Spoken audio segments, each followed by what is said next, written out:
Living together has become impossible. I told Amy I'd reached my limit, pleading with her desperately. She just stared back at me coldly and snapped, "If you have something to complain about, why don't you just leave?" "Fine. I'm leaving," I shot back. As I left the house, divorce papers in hand, I thought, I'll submit these right away. I wondered what fate awaited Amy and her mother after I submitted them. My name's Jack, and I turned 41 this year. Amy and I have been married for 7 years. We both work different jobs. I was raised by my maternal grandparents after losing my parents in a car accident when I was young. My grandfather, who loved to travel, would take me to various places to cheer me up. That's how I developed a love for travel, eventually leading to my writing blog articles about my trips and earning a living as a freelancer. I met Amy during one of those travels. We were at a bar, and she stood out to me immediately. She was the life of the party. She made sure to include me in the conversations, and I found myself unable to take my eyes off her. Amy worked at a brokerage firm, dazzling me with her tireless work ethic, even under the pressure of sales. We exchanged contact information, and I pursued her relentlessly. Before long, we were in a relationship and eventually got married. After we got married, I continued working from home while Amy worked as a company employee. One day, while I was enjoying a coffee, Amy approached me. "Jack, I'm heading to work. Can you do the laundry and prepare dinner tonight?" "Sure. Can you pick up some canned tomatoes? I'll make meat pasta." Amy's face tightened with annoyance. "I work outside the house, you know. You're home, Jack. You could at least do that." "Sorry, I might not have time to go out today. I've got a lot of work piling up," I replied. Just then, the living room door opened. "Hey, Jack, what do you mean asking Amy to run errands for you?" It was Mary, my mother-in-law, who lived nearby. "Yo, Mary, what brings you here all of a sudden?" I asked, my voice trembling as she glared at me. Amy then casually dropped a bombshell. "I gave Mom a key to our apartment." "What? Why would you do that without asking me?" I asked. Mary glared at me again. "Is there a problem? Besides, it's ridiculous for you to push household chores onto your wife, who's working. You're at home. You should be handling everything." "Yeah, right, Mom. Jack's terrible, isn't he?" Amy smirked alongside her mother. I was barely earning anything from home, and now I was being criticized. All I could do was bite my lip. "All right, I'll go," I muttered, avoiding my mother-in-law's satisfied gaze. I retreated to my room. My mother-in-law is my biggest headache. Ever since her husband passed away, she's been living alone nearby. She's extremely proud of Amy, who graduated from a top university, and dotes on her.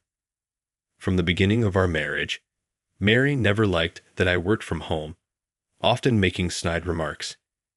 Amy never took my side when her mother attacked me. I realized after marrying Amy that, perhaps because she was raised with constant praise from her mother, she's very proud and somewhat vain.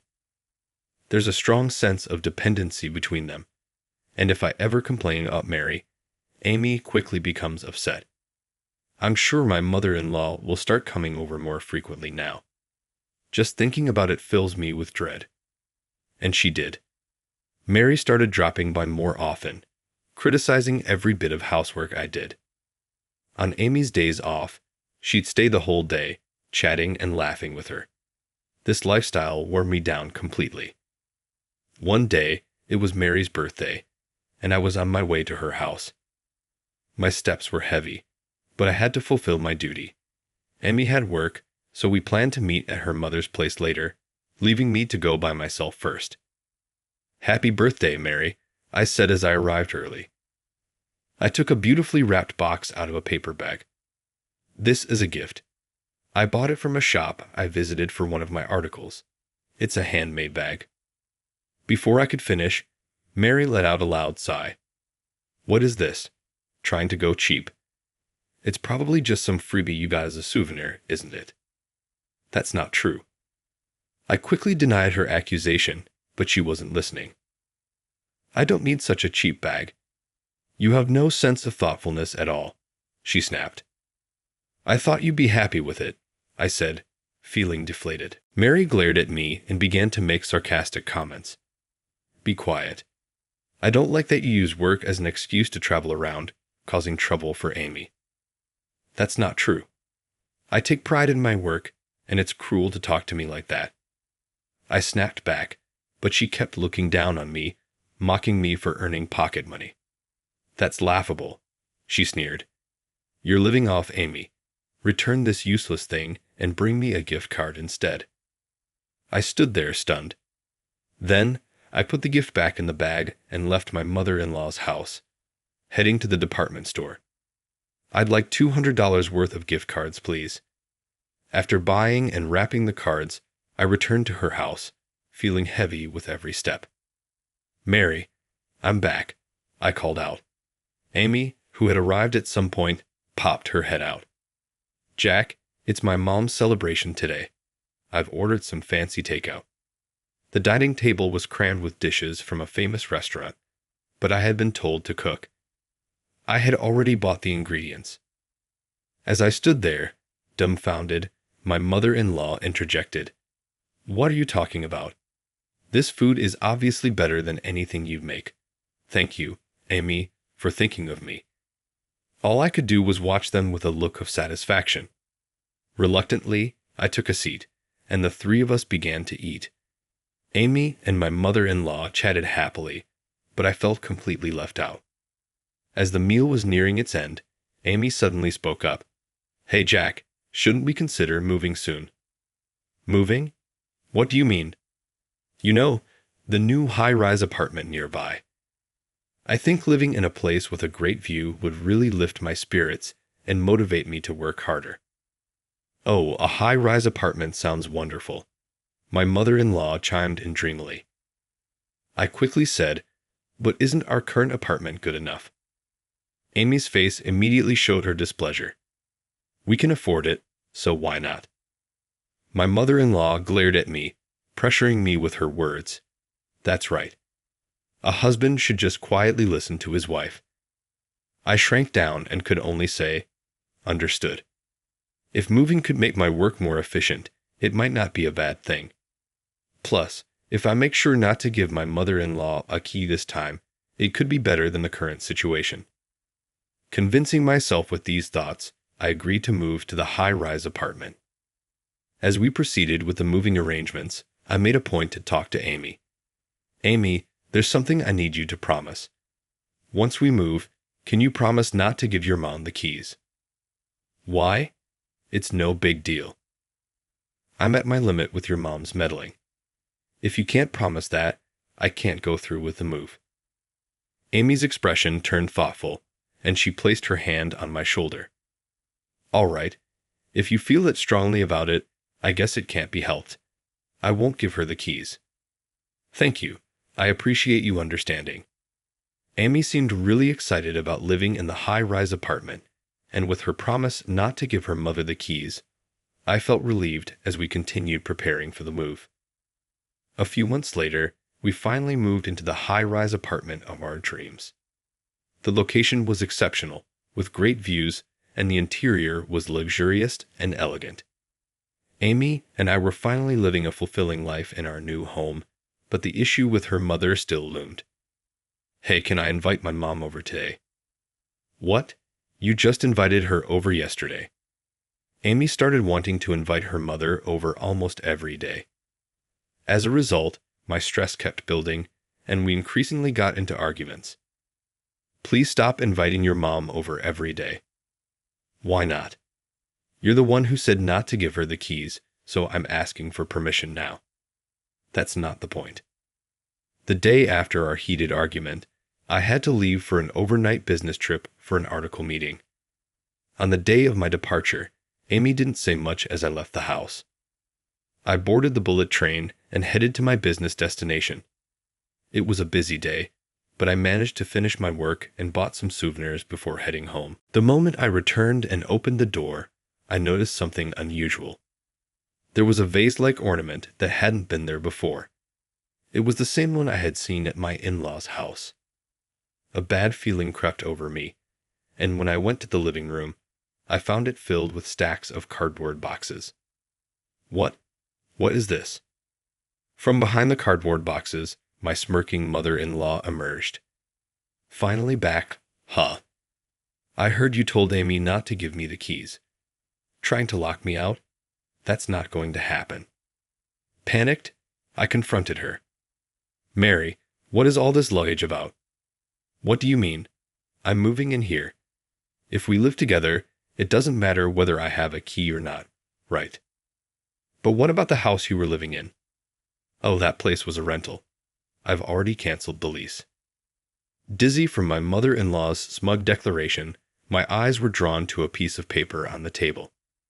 Ignoring my stunned reaction, Amy appeared in the living room and looked puzzled upon seeing me. Jack, you're back. Amy, what is all this? I didn't hear anything about this. Amy, looking annoyed, scratched her head and said, It's fine, isn't it? We have extra rooms. Living together became impossible. I'd reached my limit. I pleaded with Amy, but she just looked at me coldly and said, If you have a problem, then leave. With that, she handed me the completed divorce papers. I was stunned. Are you serious? I asked. Dead serious, she replied. If you go against me, it's divorce. Now hurry up and fill it out. Amy forced the papers into my hand. Her and her mother's expressions made it clear. They expected me to just go away. I couldn't believe the deceit. After enduring their constant sarcasm, now they were telling me to leave. I didn't need a family like this anymore. Though I clenched my teeth in frustration, I calmly said, All right, I'll leave this house. Good.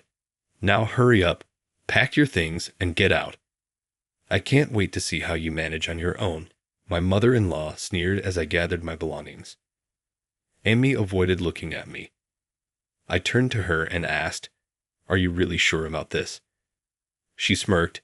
You'll probably come crawling back soon. Why don't you cool off a bit? As I left the high-rise apartment, my mother-in-law watched me with a smug grin. I held the divorce papers in my hand. Fine. I'd file them right away. I was determined to cut ties with both of them. A month later, while I was relaxing in my newly rented apartment, the intercom rang insistently. I checked the screen and saw my mother-in-law, red-faced, with Amy standing behind her. I considered ignoring them, but didn't want to cause a scene, so I let them in. What brings you here? I asked, trying to hide my annoyance. What do you mean by telling us to leave the high-rise apartment? My mother-in-law snapped. The apartment has already been sold, I said bluntly. Her eyes widened in shock. Sold? But that apartment is Amy's property, isn't it? You can't just sell it. Amy's property? What are you talking about? I bought that high-rise apartment. Her mouth dropped open in shock. She looked at Amy, who was standing there, pale and silent. What's this all about? She demanded.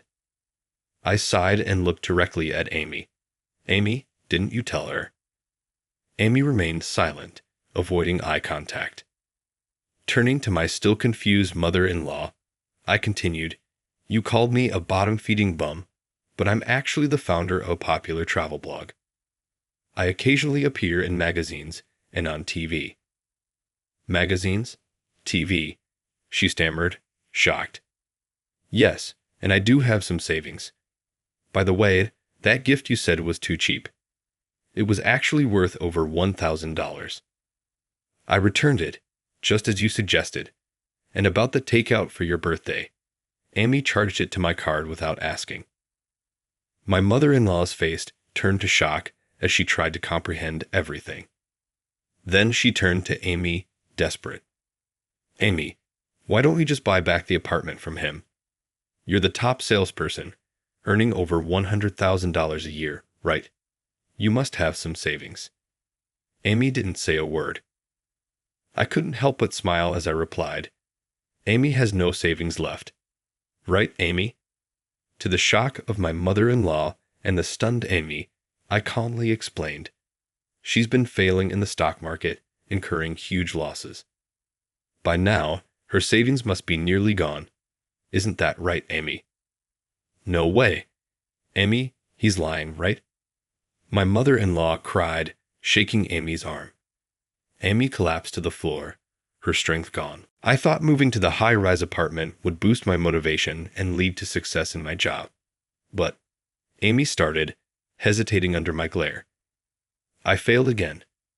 Not only can I not buy back the apartment, but I'm also struggling to get enough money for living. Mom. While my mother-in-law panicked, I crossed my arms. I knew it. Amy doesn't have the knack for trading stocks. As her husband, I tried to support her, but suddenly, Amy crawled toward me and prostrated herself on the ground. Jack, I'm really sorry. Please, let's start over. Amy, what are you saying to this man? Her mother tried to intervene, but Amy cried out, Mom, if I don't do this, we can't survive. Amy kept bowing her head to me, desperate. I softly said, Amy, lift your head. When she looked up, her eyes were filled with hope. I continued gently, Amy, you never helped with the housework because I was working from home, right? I really am sorry, she apologized, her face pale. Ignoring her apology, I went on. You looked down on me because I worked from home, and that's why you told me to leave, right? And now that I've actually left, you want to come back. Doesn't that seem a bit one-sided? That is, I told Amy, we're divorced. I don't want anything to do with you anymore. Let's go our separate ways. As I spoke firmly, she tried to cling to me again, but I shook off her hand. My mother-in-law, who had been watching, cried out in pain. What about the high-rise apartment and the luxurious lifestyle? That's obviously not happening now, is it? She shouted. I was exasperated. I don't know. Why don't you try to live happily with your beloved daughter? My mother-in-law's mouth moved up and down, but no words came out. I helped Amy to her feet and pushed her outside. I could hear my mother-in-law's protests at the door, but they quieted when the building manager arrived. 6 months later, I was overseas, enjoying a new journey and the freedom abroad. Recently, I got a message from Amy. After being evicted, she and her mother ended up in a nearly collapsing old apartment. To repay her debts from stock trading, Amy worked tirelessly, while her mother took a part-time job in a factory. In her message, Amy thanked me for making her understand the value of earning money. She had come to appreciate it deeply. Reading her words, I felt a small knot in my heart unravel. A few days ago, after returning to the country, Amy invited me out for drinks. I think I was so stressed back then that I lashed out at you for doing what you loved, she said. I'm really sorry. Her apology felt genuine. I could sense her true feelings for the first time. It's okay. Thanks to that, I'm very happy now, I replied. Amy smiled wistfully. Are you going abroad again? She asked. Yeah, I'll be heading overseas next week, I said. Amy extended her hand to me. I'll live my life to the fullest, not to be outdone by you, Jack. I'm rooting for you, I said. We shook hands, and as I headed home, I thought about cherishing my work and living positively.